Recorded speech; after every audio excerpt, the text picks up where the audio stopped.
something that is a staple in pretty much every home, but the difference between this and what most people eat is that this is homemade. And it's not something secret, it's just bread. And I've made this video before, but I thought it would be fun to remake it because there are a lot of new people here. We're going to use lard for this and then add some salt and yeast. And then although the recipe does call for sugar, I like to use honey. And then we're gonna cream all of that stuff together. And now we're gonna add some warm water to that stuff. Stir it in a little, it probably won't mix too well. And then we're gonna add about half or 3/4 of our flour and stir it in.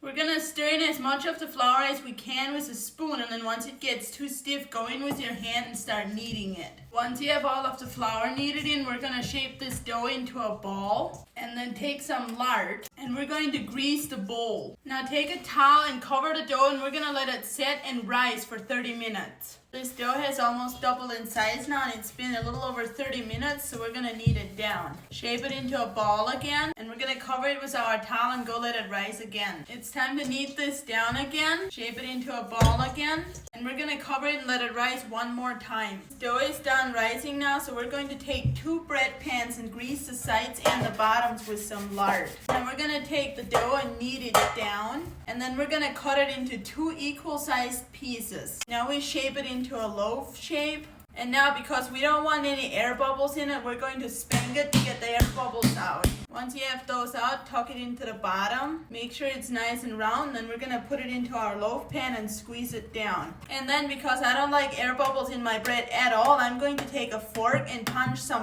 fork holes in the top of the loaf so the air bubbles can escape.